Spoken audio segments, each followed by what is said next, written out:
जनहित इंडिया हम लोग महाकुंभ के मेला क्षेत्र में हैं और महाकुंभ के इस पावन पर्व पर इस दिव्य महाकुंभ में हमारे साथ महागुरु हैं। गुरु जी, आपका परिचय। मैं अष्टकौशल महंत अवान अखाड़ा राहुल गिरी। गुरु जी, ये महाकुंभ क्यों इतना महत्वपूर्ण है? ये महाकुंभ बहुत ही महत्वपूर्ण है क्योंकि यह जो है बहुत ही प्राचीन परंपरा है, आध्यात्मिक परंपरा है जो कि आदिकाल से चली आ रही है और जो कि समुद्र मंथन से इसका जो है लेखन मिलता है और समुद्र मंथन से यह आरंभ होती है।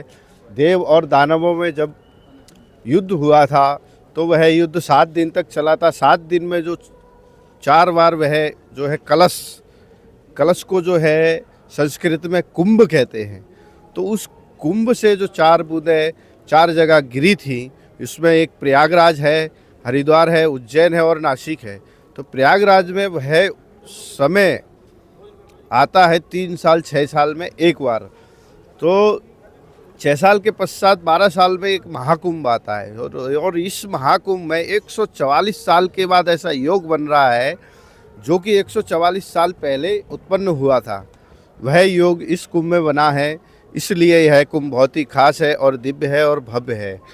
जब देव दानवों में युद्ध हो रहा था, 7 दिन के पश्चात जो 4 बूंदें गिरी, उनमें से प्रयाग में वह अमृत स्नान जिसका रूप दिया गया, मुगल काल में उसे शाही स्नान कर दिया गया था, लेकिन फिर से सनातन धर्म में और सनातन धर्म के साधु संत और सनातन के व्यक्ति जो है जागे हैं, सभी भक्तगण जागे हैं, इसलिए इसको अमृत स्नान का नाम दिया गया। और यह अमृत स्नान बहुत ही प्राचीन कालों से हो रहा है। राजा सगर के समय से कुंभ परंपरा चालू हुई और यह निरंतर चली आ रही है और यह सनातन का गौरव है और यह विश्व का गौरव है। भारत के लिए तो सब कुछ ही है कुंभ।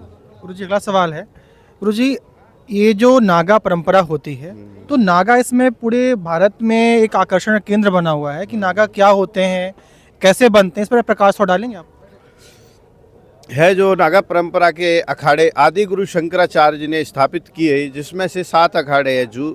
जूना, अवान, अग्नि, अटल, आनंद, महानिर्वाणी, निरंजनी इत्यादि, ऐसे करके 7 अखाड़े हैं। 7 अखाड़ों में से हम अवान अखाड़े में इस समय खड़े हुए हैं, जो कि अवान अखाड़ा नागा सन्यासी परंपरा में बहुत ही दिव्य और भव्य तरीके से विजय हवन संस्कार होता है। विजय हवन संस्कार होने के पश्चात पिंडदान होता है।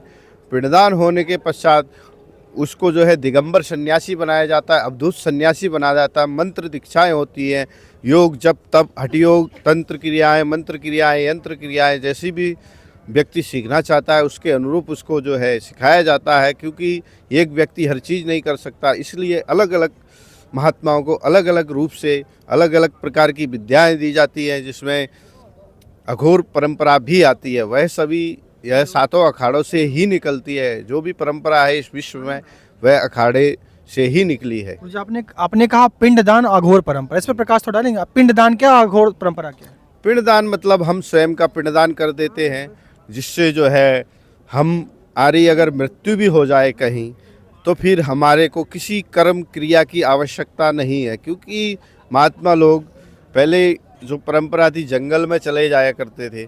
तो जंगल में कोई शेर खा गया या तपस्या करते करते शरीर छूट गया तो उसके बाद क्रिया की आवश्यकता ना पड़े, इसलिए पिंडदान किया जाता था। और जो है अघोर परंपरा ऐसे है, उसमें पंचमकार का सेवन होता है, इसलिए वह परंपरा शमशान से शुरू होती है, इसलिए उसको अघोर परंपरा कहते हैं। अच्छा, अघोरी शमशान में रहते हैं? अघोरी शमशान में रहकर ही उसकी जो है सिद्धियां की जा सकती है। और जो सात्विक होता है वो मंदिर में तीर्थ जैसे प्रयाग है, काशी है, अयोध्या, मथुरा, माया, काशी, कांची, अवंतिका है, इन तीर्थों में रहकर ही उसकी सिद्धियां प्राप्त की जा सकती हैं। और जो अघोर परंपरा है उसके लिए एक हमको केवल शमशान ही चाहिए, वह है उसका ही मुख्य केंद्र है अघोर परंपरा का। गुरु जी, जैसे पुरुष नागा होते हैं, क्या महिलाएं भी नागा होती हैं? हाँ, पुरुष और नागा, क्योंकि हमारे जो वेदों में वह सामाजिक फर्क है, लेकिन हमारे यहाँ वेदों में जो है प्रकृति और पुरुष बताया गया है। अगर स्त्री है तो पुरुष है, पुरुष है तो स्त्री है। जितनी स्त्री सम्मानीय है उतना ही पुरुष सम्मानीय है, और जितना पुरुष सम्मानीय है उतनी स्त्री सम्मानीय है, क्योंकि बिना प्रकृति के पुरुष नहीं है और पुरुष के बिना प्रकृति नहीं है। इसलिए सभी को सम्मान देते हैं अखाड़े, चाहे वे कोई भी हो। तो जो प्रक्रिया पुरुषों की नागा बनने की वही स्त्रियों की भी होती है। हाँ, वही सेम होती है, बस उसमें थोड़ा सा पर्दा होता है। बाकी जो पुरुष जो नागा सन्यासी है उनको खुला रूप से बनाया जा सकता है।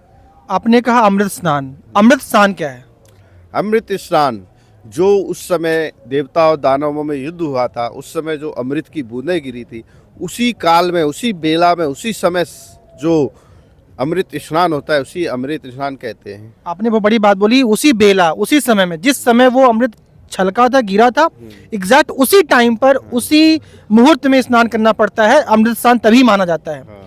लेकिन ये देखने को मिल रहा है कि जो नागा सन्यासी होते हैं, जो हमारे संत होते हैं, उनके बीच में एक संघर्ष पहले होता था कि पहले से 7 अपने अखाड़े बताए, शैव के और 2 और उदासीन के, और 2 और वैष्णव के, 3 और उदासीन के। हाँ जी। तो सभी में संघर्ष पहले होता था, लेकिन इस बार देखने को मिल रहा है कि कोई संघर्ष नहीं हो रहा। क्यों, ऐसा क्यों?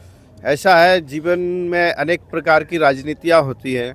तो उस समय मुगल काल में, अंग्रेज काल में उन्होंने वह राजनीति अखाड़ों में डाल दी थी, तो उस समय युद्ध भी हुए, कई प्रकार की भ्रांतियाँ फैली। लेकिन अब ऐसा नहीं है, अब सभी समन्वय से हैं, सभी को सनातन को बढ़ाना है। हम सब सनातनी हैं, चाहे वह राम का पुजारी हो, चाहे शिव का पुजारी हो, चाहे वह गणेश का पुजारी हो, चाहे वह किसी भी देवी देवता का पुजारी हो, वह सनातनी है। क्योंकि परमात्मा एक है, एको ब्रह्म द्वितीयो नास्ति।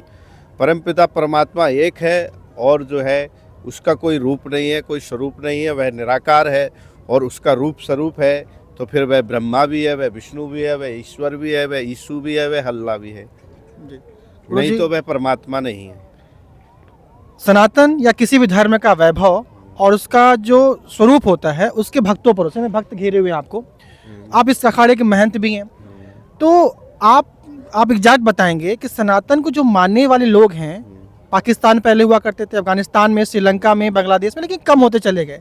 वही हाल भारत में हो रहा है। तो जो स्वरूप आज वैभव दिख रहा है, तो क्या आने वाले 50 साल बाद भी ये स्वरूप देखने को मिलेगा?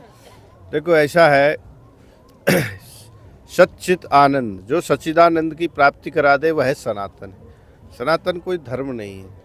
सनातन जो है परंपरा है, जो है प्राचीन है, और वह सभी की है। चाहे वह हिंदू है, चाहे सिख है, ईसाई है, मुस्लिम है, कोई भी है, वह सनातनी है। क्योंकि सनातन जो है जड़ है इस पृथ्वी की, तो जड़ से आप अलग कैसे हो सकते हैं। इसलिए किसी भी प्रकार के जो धर्म बनाए गए हैं, वह धर्म अपने अपने बुद्धि से विकसित किए हुए हैं। लेकिन जो सनातन है वह आदि है और अंत है। वही इस प्राकृतिक रूप से मूलभूत सिद्धांतों पर परिपूर्ण उतरता है, वह एक सनातन है। हिंदू कोई धर्म नहीं है, मुस्लिम कोई धर्म नहीं है, सब बकवास है। जी गुरुजी, आप लोग धर्म का प्रचार कैसे करते हैं, किस तरीके से? धर्म के प्रचार, आज का समय सोशल मीडिया हो गई है। पहले हम लोग गांव में जाते थे, धूना लगाते थे, वहाँ लोग आते थे, उनको समझाया जाता था, प्रश्न उत्तर होते थे, जैसे आप कर रहे हैं, वैसे प्रचार प्रसार किया जाता था। आजकल क्या सोशल मीडिया, अखबार इत्यादि है, तो उससे भी होता है। जी, लेकिन जो लोग जंगलों में रहते हैं, जनजाति हैं, आदिवासी हैं, ST SC हैं, उनको अधिक बहला फुसला करके क्रिश्चियन बनाया जा रहा है और धर्म बदला जा रहा है। तो उनके लिए क्या प्रोग्राम आपने, क्या मतलब प्लान कर रखा है कि उनको कैसे रोका जाए बदलने से? उसके लिए हमारे जो बड़े बड़े कथाकार हैं, उन लोगों को अखाड़ों ने जिम्मेदारी दी है कि आप जो है कथा करें और वहाँ जाए और इस धर्म परिवर्तन को रोके। क्योंकि किसी भी चीज़ के लिए आज का समय धन बहुत ही उपयोगी हो गया है। क्योंकि वह धर्म परिवर्तन कर रहे हैं, धन के लिए कर रहे हैं, और तो कोई स्वार्थ है नहीं उनका। जी। या कोई ऐसा कोई चमत्कार दे रहे हो, इत्यादि दे रहे हो। चमत्कार तो केवल सनातन में होता है, और सनातन को ही हृदय से अपनाया जा सकता है। बाकी और धर्म है, या तो आप जो है उसको ज़बरदस्ती जो है अपना सकते हैं, या फिर लालच के वशीभूत। लेकिन सनातन एक ऐसा धर्म है जो केवल हृदय से अपनाया जाता है, और वह अनुभूति देता है हर व्यक्ति को। जैसे कि आप देख रहे हैं, बहुत से विदेशी आ रहे हैं हमारे जो है महाकुंभ में, लेकिन हमने किसी को लालच नहीं दिया, ना किसी प्रकार का कोई प्रलोभन दिया है। वह यहाँ करोड़ों रुपए खर्चा कर रहे हैं और हृदय से सनातन अपना रही है। सनातन परंपरा है, जी जी। बिना दबाव के, बिना लालच के, यही सनातन है। एक बड़ा विवाद चल रहा है हर्षा रिझारिया, वो पहले एक्ट्रेस थी, एंकर भी थी, उनको शाही स्नान में ले जाया गया, नहलवाया गया, जबकि उन्होंने कहा मैं कोई साध्वी नहीं हूँ। इस पर क्या कहना है आपका?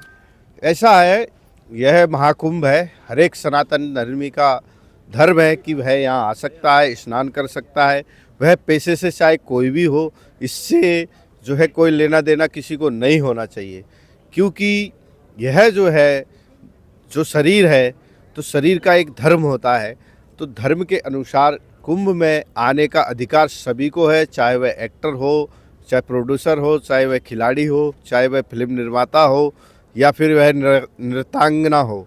यह धर्म हमारा सभी को अनुमति देता है धर्म करने की। तो उसमें ये सब फालतू की विवाद है, इससे बचना चाहिए और सनातन धर्म में जो भी आ रहा है उसका सम्मान करना चाहिए। शंकराचार्य जी इस पर विवाद तब बोल रहे हैं कि गलत हुआ ये सब। ये गलत नहीं है, शंकराचार्य जी ने कहा, उन्होंने कुछ और कहा होगा, लेकिन ये गलत नहीं है, क्योंकि शाही स्नान में सभी को जाने का अधिकार है। मूलभूत रूप से सभी भक्तगण पहले भी जाते रहे हैं और आज भी जा रहे हैं और पहले भी जाते रहेंगे। कोई टिप्पणी या विवाद ऐसा कुछ शंकराचार्य जी ने कहा है तो मैं उनका खंडन नहीं करता हूँ। उन्होंने कुछ कहा होगा तो उनके विचारों पर जो है, उनके वचनों पर विचार करना चाहिए, क्योंकि डायरेक्ट तो वह किसी को नहीं मना कर सकते, क्योंकि वह शंकराचार्य है, वह भी हमसे अधिक विद्वान है। लेकिन सभी को स्नान करने का मौलिक अधिकार है कुंभ में, यह मैं अपनी ओर से कहता हूँ। जी कुछ बहुत धन्यवाद। हमारे साथ आवाहन अखाड़ा है, आवाहन अखाड़ा है और देश का, भारत का सबसे पुराना आई थिंक अखाड़ा है ये ना। हाँ, सबसे प्राचीन अखाड़ा है जी, आवाहन अखाड़ा। महंत जी जुड़े हैं और जितनी सनातन धर्म की बातें हैं उन पर बातें हुई, ऐसे ही संतोष मिलाते रहेंगे। जय हिंद, जय भारत।